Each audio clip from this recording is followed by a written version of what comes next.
Oi, pessoal, tudo bom? Esperamos que sim. Continuando então o estudo do livro dos Espíritos, a gente ainda continua no capítulo 7, né, do livro dos Espíritos, no livro 2, que trata do retorno à vida corporal. Hoje nós vamos estudar o item 3, 4 e 5, que fala das faculdades morais e intelectuais, influência do organismo e também de idiotismo e loucura, né? Então vamos lá. Faculdades morais e intelectuais, né? Pergunta 361 até 366. É... Origem das qualidades e defeitos do ser humano, né? Como eles se manifestam através do corpo físico. Vamos lá. Qual é a fonte dessas qualidades morais, né, dos seres humanos, né, das pessoas, sejam elas boas ou más? Elas pertencem ao espírito que está ali encarnado. Quanto mais puro for o espírito, mais propenso, ao bem será o indivíduo, o ser. Então, uma pessoa dita de bem é a encarnação de quem? De um bom espírito. Uma pessoa considerada viciosa, né, é a encarnação de um espírito imperfeito. É isso que dá as características do bem, do mal. Então isso nos lembra que a bondade ou a maldade não são características inerentes ao corpo ou à raça, como alguns pensam, mas sim ao estado de evolução do espírito que anima este corpo. Aí que está. Então as qualidades, tanto positivas quanto negativas, são inerentes ao estágio de progresso do espírito que ali está encarnado. Tem algumas teorias que dizem que as diferentes faculdades intelectuais seriam produto da encarnação de vários espíritos no mesmo corpo. Então, qualidades positivas de espíritos encarnados bons, qualidades negativas seriam inerentes a espíritos imperfeitos encarnados ali. Isso, de acordo com a doutrina dos espíritos, é considerado um absurdo, porque o espírito é único e indivisível. E só existe num corpo físico apenas um espírito ali encarnado. E ele possui todas as aptidões. Porque se ali houvesse vários espíritos, né, para ele progredir, ele não teria, né, necessariamente a sua uma única vontade, né? Seriam várias vontades. Como que ele realizaria o progresso, né?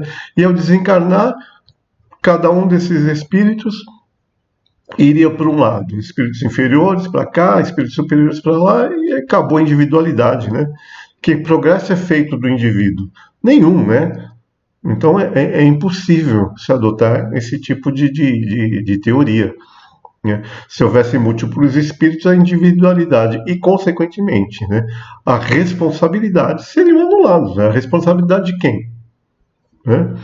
Então, isso não existe. O que existe é como nos primórdios, né, do conhecimento humano, quando diante dos fenômenos naturais, se adotavam ali, pela incompreensão do ser humano, se adotava ali a existência de vários deuses, né? Tinha Deus disso, Deus daquilo, Deus do fogo, Deus da boa colheita, quer dizer, a cada necessidade, né, diante daquela incompreensão dos fenômenos da natureza, atribuía-se ali uma divindade. Né? Mas não é assim, né? A divindade é única e os fenômenos são característicos das condições, né, físicas ali. Comparando aí com as aptidões, né, dos seres humanos, não são vários espíritos, na realidade são as aptidões que o espírito manifesta, positivas ou negativas, dentro daquele ser encarnado. Vamos lá. É importante também a gente ressaltar, né? É importante notar que o progresso do espírito não se dá simultaneamente em todos os sentidos. O que que isso significa? O espírito pode ter avançado em inteligência, mas ainda possuir imperfeições morais significativas. Então ele pode ser muito inteligente, mas moralmente ainda atrasado, e vice-versa. Um espírito moralmente muito adiantado, mas ainda deficiente intelectualmente nos conhecimentos, né? Em termos de inteligência. Então pode acontecer também o inverso.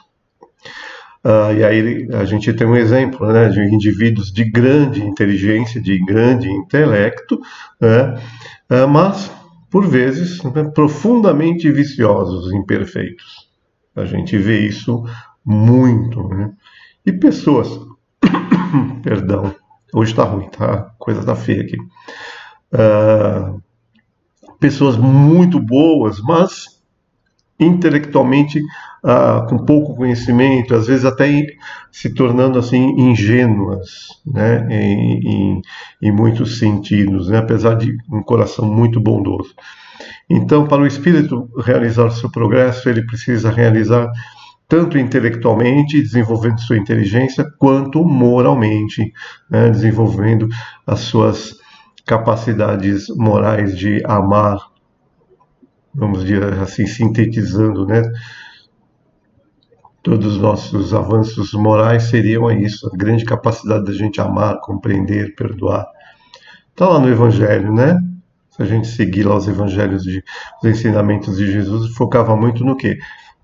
No desenvolvimento moral do ser humano. E vamos lá, seguindo. Então vamos para o item influência do organismo. Né? Será que a partir do momento que nós estamos encarnados, né, o nosso corpo físico exerce influência sobre o espírito? Ou não? É a pergunta 367 a 370.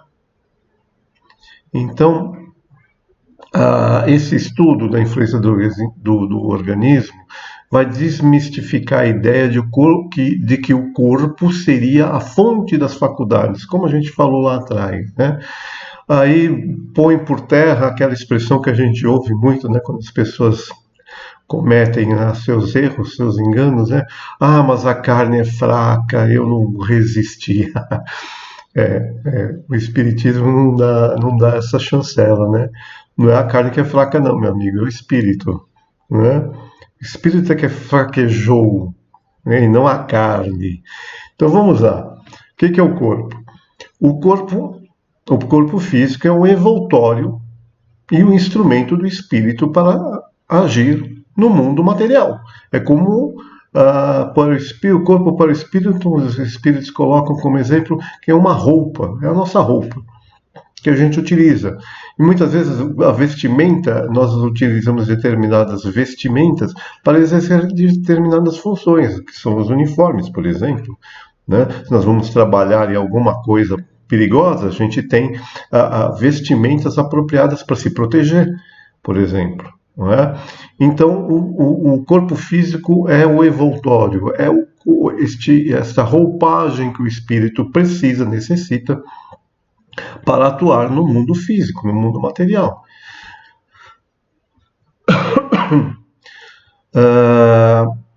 Ao se unir o corpo, o espírito, ao se unir, né, ao corpo na encarnação, ele vai conservar o que? Os seus atributos intelectuais, seu conhecimento intelectual, seus atributos espirituais.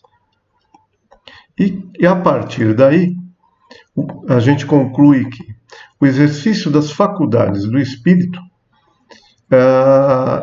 ele é enfraquecido pela grosseria da matéria. Ou seja, a matéria restringe, né, limita as capacidades, né, dos atributos, as capacidades espirituais. Ele é um entrave, ele dificulta. Eles dão um exemplo aqui muito interessante, né? A matéria serve como um obstáculo ao livre exercício intelectual do espírito, a toda a sua potencialidade. A gente já falou isso várias vezes, né? Aí, eu gosto desse exemplo aqui, que seria o exemplo de um vidro opaco que se opõe à livre manifestação da luz. Então, se a gente pega um vidro, né, se ele tiver uma janela, vamos pegar a janela, se ela tiver muito suja, empoeirada, a luz tem dificuldade para ultrapassá-lo. Então ela atravessa, mas se torna difusa, né? Embaçada. Se a gente pegar este vidro e limpá-lo, deixá-lo, né, perfeitamente limpo, aí a luz vai passar com muito maior facilidade e vai ser percebida muito mais intensa, muito mais brilhante. A gente pode trocar aí a luz pelo espírito, né? Quanto mais denso o corpo físico, mais opaco ao espírito. Então o espírito vai se manifestar, mas de forma mais opaca, vamos dizer assim. Quanto mais este corpo for se desenvolvendo, se aproximando da eterização, né, acompanhando a evolução, né, espiritual, quanto menos denso ele vai se tornando na sua evolução, menor obstáculo ao espírito, e o espírito se manifesta de uma forma mais livre. Em mundos extremamente adiantados, os chamados mundos felizes, o corpo físico propriamente, ele comparado ao nosso, ele é etéreo, ele é muito mais frágil, ele se aproxima muito mais a constituição do perispírito. Então ele exerce pouco obstáculo. É um vidro, vamos dizer assim, mais transparente, né? Mas que deixa passar a luz do espírito, ou seja, as suas capacidades, de uma forma mais livre. Nós estamos falando do nosso mundo, um mundo ainda inferior, então o nosso corpo é extremamente, comparado a essa evolução, extremamente grosseiro e exerce, sim, um grande obstáculo para o exercício das capacidades espirituais. Continuando aqui, né? Faculdades versus os órgãos, né?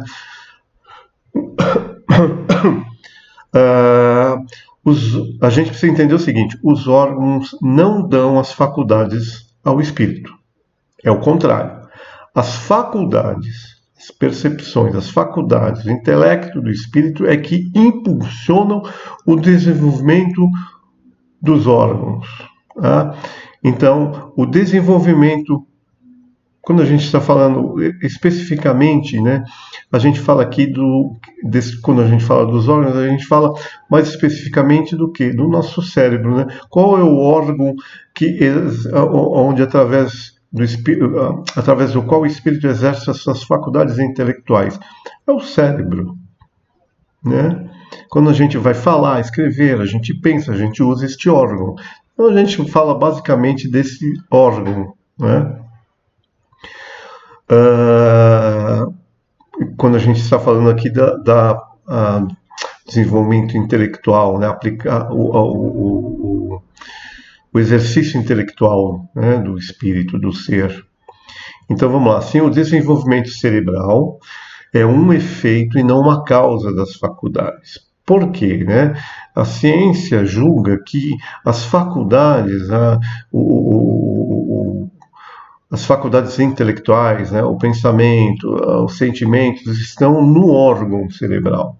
Por isso que os cientistas fazem uma confusão danada, né? Então, no século XIX, tinha-se, né, a teoria de que o pensamento era uma secreção cerebral, do cérebro, né? Assim como uma secreção, a bile, uma secreção do fígado, né, que auxilia na nossa digestão, tinha-se essa ideia. Hoje se avançou bastante na compreensão do funcionamento do cérebro, mas os cientistas ainda continuam colocando, né, as faculdades intelectuais, tentam localizá-las no cérebro. Várias regiões do cérebro, eles alinham ali com as manifestações, quando a gente pensa em determinadas coisas, acende determinados campos, né, do cérebro. Então eles tentam estudar o cérebro para compreender o intelecto. Não vão chegar nunca a conclusão alguma, né? É uma dificuldade danada. Aí vem aquelas coisas, o hormônio da felicidade. Então, quando a gente está feliz, a gente secreta hormônios, né, que é a adrenalina, ou outro, me fugiu aqui, outro nome de outro hormônio que foi chamado hormônio da felicidade, né? Então, chegou-se à conclusão se sintetizar, né, essa substância, né, num remédio, uma pílula, você toma e vai ficar bem. Pode até ser, né? Porque ele atinge o cérebro, né? O cérebro é o órgão que vai ser usado para a manifestação do espírito e a gente fica lá, né? Eufórico. E dali a pouco passa a ação, né? No órgão, né? E se o espírito estiver aí intelectualmente depressivo, né? Porque quem fica depressivo é o espírito. Isso volta com maior intensidade, né? Porque foi camuflado. Essa que é a verdade. Então vamos lá, continuando aqui. A diversidade, então, de aptidões entre os seres humanos decorre, então, primeiramente do estado do espírito, seja ele mais ou menos adiantado. Mas a influência material, ela pode restringir essas faculdades. Então vamos lá, vamos tentar entender isso daqui. Mais adiante nós vamos ver isso aqui. Como a matéria, no caso, vai poder restringir essas manifestações, né? Só para complementar aqui, negar que as faculdades pertencem ao espírito, né? Mas não pertenceriam ao espírito, mas pertenceriam aos órgãos, nos leva à conclusão de que o ser humano seria o quê? Uma máquina, sem livre-arbítrio e sem responsabilidade. Por quê? Função do órgão, o que acarreta que uma pessoa de gênio, muito inteligente, seria mero acaso orgânico, né? Deu sorte, saiu ali com um organismo perfeito, onde intelectualmente perfeito ele se torna um gênio, né? Por um errinho qualquer, ou um acaso da natureza, ele tivesse um organismo, né, imperfeito, ele seria um idiota, né? Uma pessoa extremamente bondosa, caridosa, né, deu sorte, né? Ele nasceu com órgãos que fizeram um ser humano elevado moralmente. E, pelo contrário, né, o outro, né, que é um facínora, deu azar porque tem um órgão, né, que lhe dá essas condições de ser um criminoso. Então, ser um criminoso ou ser um santo, né, ser um gênio ou uma besta quadrada seria puro jogo de dados, né? Eu peguei um cérebro bacana, aí seria inteligentíssimo. Nossa, peguei um cérebro imperfeito, aí você uma besta quadrada. Não é nada disso, né, gente? A gente seria simples joguete da natureza, né? Onde estaria a nossa vontade, nosso livre-arbítrio? Nós seríamos o quê? Máquinas, né? Pura máquina, né? Aliás, o que é a inteligência artificial, né? Que o pessoal está incensando tanto, né? O que é a inteligência artificial, né? Se não a projeção de quem a criou ali, né? Se for um preconceituoso, ela será extremamente preconceituosa e terá vieses, né, deploráveis, que é o que acontece muitas vezes aí com o uso, né, nos testes que se fazem da inteligência artificial, porque ela é alimentada, né, com tudo que a humanidade produziu. E sim, ela é uma máquina, não tem livre-arbítrio, não escolhe, né? Nós escolhemos, Nós escolhemos fazer o bem, fazer o mal, né? São escolhas nossas. Se somos seres inteligentes é porque nosso espírito adquiriu esta capacidade ao longo das existências, como a gente já viu através das reencarnações, o que explica o desenvolvimento ou inferioridade dos espíritos. E aí nós exercitamos toda essa capacidade através, enquanto encarnados, através de um corpo físico. Se os órgãos ali estiverem perfeitos, a gente consegue, né, se manifestar de uma forma mais perfeita. Se eles estiverem com defeito, nós teremos ali dificuldade nas manifestações. Tem um exemplo que os espíritos dão que eu acho muito interessante, que é do músico, né? Um exímio músico. Se lhe derem ali, um exímio pianista, se lhe derem um piano quebrado, faltando suas teclas, ele pode até tirar a música dali, né? Porque ele é um exímio músico, mas jamais será uma boa música. Mas ele continua sendo um exímio músico. Então vamos lá, seguimos adiante.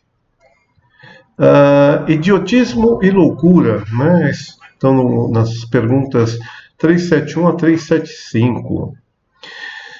Primeiro, nós vamos dar algumas definições aqui, porque na atualidade, idiotismo, cretinice, como ele coloca aqui no Livro dos Espíritos, a gente tem ideias diferentes, né? Hoje em dia, idiota e cretino virou xingamento. Mas no século XIX, né, comecinho do século XX, eram termos médicos, né? Hoje eles são obsoletos e às vezes ofensivos, mas eram usados no século XIX para descrever formas graves de deficiência intelectual, idiotismo, cretinismo. Então, o idiotismo, que seria, né, era um termo utilizado para descrever o grau mais severo de deficiência intelectual, caracterizado por incapacidade quase total de comunicação. Atualmente, esse termo foi substituído por expressões como deficiência intelectual grave, né, ou profunda. E o cretinismo? O cretinismo também era uma condição, né, médica, era um retardo físico e mental severo, neste caso causado pelo hipertiroidismo congênito, né? Ou seja, falta de hormônios da tiroide desde o nascimento, que afeta o desenvolvimento do cérebro e também do corpo. Hoje o termo cretinismo foi substituído por hipertireoidismo congênito. Então, esclarecendo os termos, né? Vamos lá. Qual a causa e qual o propósito? Por que as pessoas nascem com essas deficiências? Idiotismo, cretinismo, loucura. Tanto o idiotismo quanto a loucura são vistos como consequências de uma alteração nos órgãos cerebrais, que é o instrumento do espírito para se manifestar intelectualmente. Mas não são uma desorganização do espírito em si. Então, é uma desorganização dos órgãos, né? No caso aí do órgão, o cérebro, né? Idiotismo e cretinismo seria o quê? Uma expiação imposta pelo abuso de certas faculdades em existências anteriores, representando um tempo de suspensão, né, no progresso do espírito, porque ele vai estar obliterado, né, nas suas capacidades intelectuais. O espírito, por exemplo, que foi um gênio em uma vida passada, mas abusou dessas faculdades, renasce, né, pode renascer num corpo com essas deficiências, como uma forma de expiação.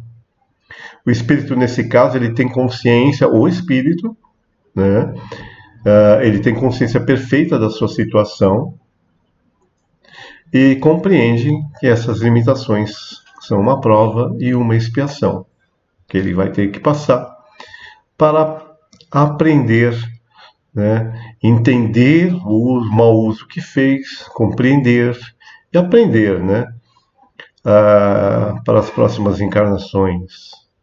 Então, por isso a expiação. Na loucura, no caso da loucura, né? O que que é a loucura? É um conjunto de sintomas e comportamentos associados a transtornos mentais. Então, problemas no órgão cerebral. O espírito, embora livre dessas dificuldades, ele se encontra com esses órgãos do cérebro, no caso, alterados, o que interrompe ou modifica suas ações e suas percepções do mundo à sua volta, porque ele vai estar recebendo essas percepções por um órgão que está alterado. Tá? O espírito mantém perfeita consciência da sua perturbação interna, mas ele é incapaz de detê-la, porque o órgão que ele usa para se manifestar seu instrumento está danificado. História do músico. Ele vai querer tirar música, mas não consegue. Então, embora o corpo esteja desorganizado, né, destrambelhado, o espírito em si permanece intacto. Então, não é o espírito que está louco, mas assim o corpo físico que está defeituoso e o espírito não consegue se manifestar e perceber as coisas de forma clara, recebe isso de forma confusa, perturbada. Mas o que pode acontecer nestes casos? Né? Se essa situação, essa condição, ela persiste por muito tempo, essa alteração orgânica, se ela persistir por muito tempo, o espírito estiver encarnado, né, no corpo com essa deficiência, né, por muito tempo, o que vai acontecer? Isto vai acabar influenciando o estado espiritual, o espírito, como a partir do desencarne, fica assim como se fosse uma lembrança daquela situação que ele vivenciou durante muito tempo. Ele vai conseguir só se libertar desta influência, desta condição que o cérebro marcou ali, é uma impressão do estado que ele tinha, né? Do estado cerebral confuso, perturbado. Então ele vai só se libertar completamente dessa impressão após a separação total na matéria.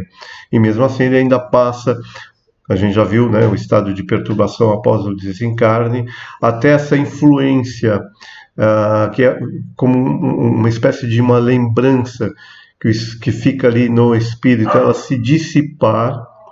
Então ele fica com aqueles cacoetes muitas vezes ainda, conserva aqueles cacoetes que a doença, a perturbação, a loucura causava, até que isso se dissipe, né? Ele desencarna, os laços se dissolvem, e quando ele se libertar dessa perturbação, ele vai voltando ao seu estado de clareza, de compreensão no plano espiritual. Então pode sim influenciar, dependendo do tempo que o espírito vivencia dentro deste corpo. É como se a gente usasse um sapato apertado, né?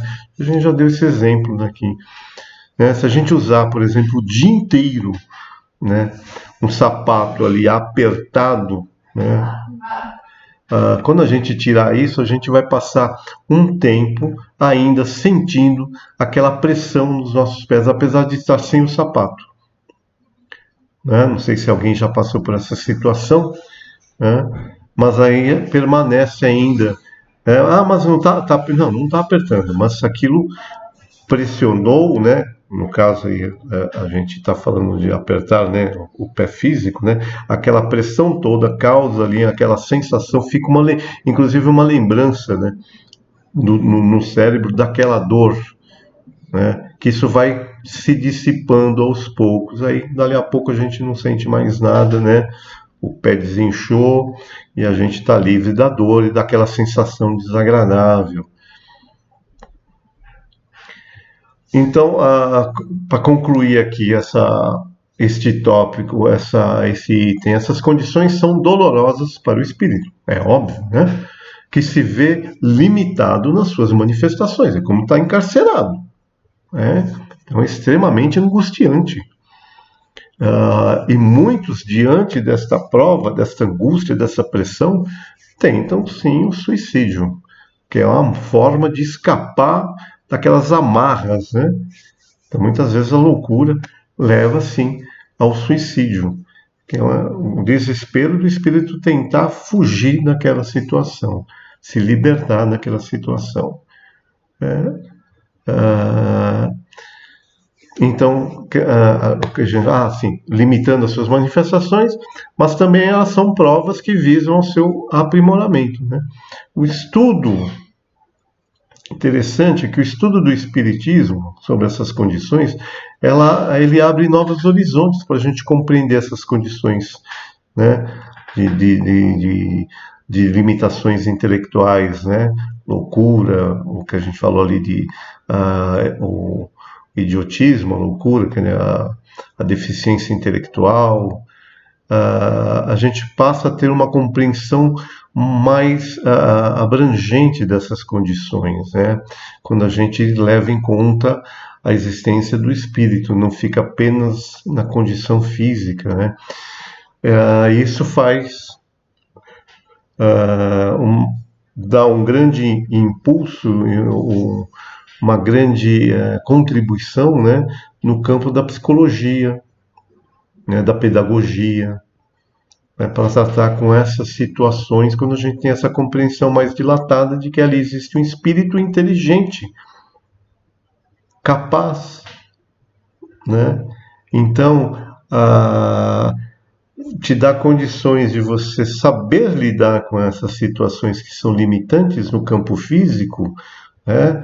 Mas você, de certa forma, passar o aprendizado porque interiormente, né, espiritualmente, aquele espírito estará aprendendo, né?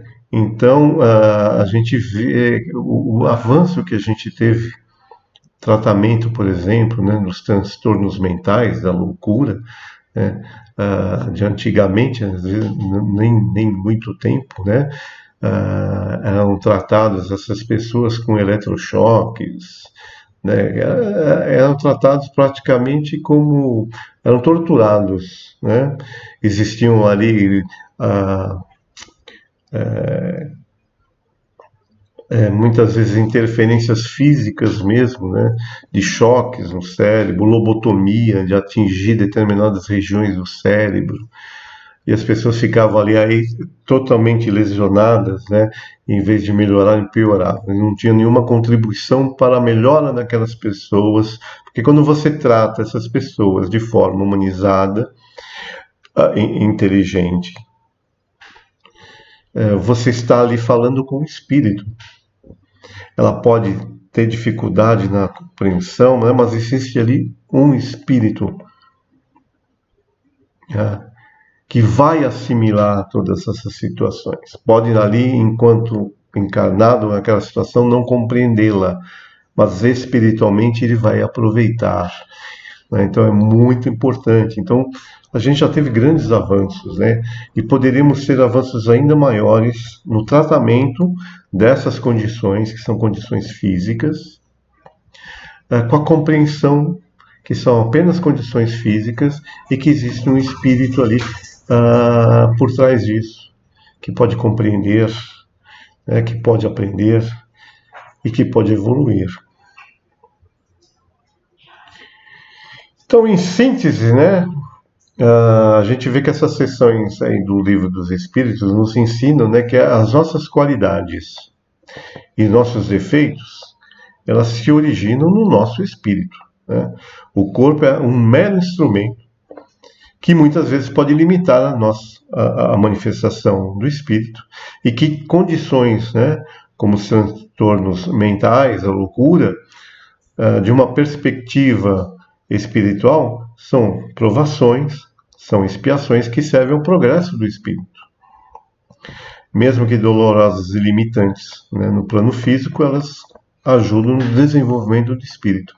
Compreender isso nos leva a uma visão mais compassiva, racional das condições humanas. A gente passa a compreender essas condições, né, e tratá-las de forma diferente, reconhecendo a ação da providência em todos os aspectos da vida. Serve também para quem lida com pessoas que estão nessa situação, também torna-se um aprendizado, né? Pode ser uma expiação por ter muitas vezes um parente nessas condições, né? Ou uma missão, mas sempre será uma prova para nos enriquecer. Quem está limitado, né, sofrendo dessas alterações, e quem tem que lidar, auxiliar a essas pessoas. O Espiritismo dilata a nossa compreensão em relação a essas condições humanas. Tá? Então é isso, pessoal. Vamos encerrando por aqui. Espero que vocês tenham entendido. É importante sempre ler o texto, né? A gente sempre faz só um resuminho aqui para dar uma ilustrada, mas é importante a gente ler lá o texto com mais detalhes, tá bom? Então, me despeço aqui de vocês e na quinta-feira, a partir das 20h30, a gente se encontra aí na nossa reunião para esclarecer dúvidas, fazer comentários sobre esses 3 temas aí que eu acho muito importantes. Então fiquem com Deus, em paz. Até a próxima quinta.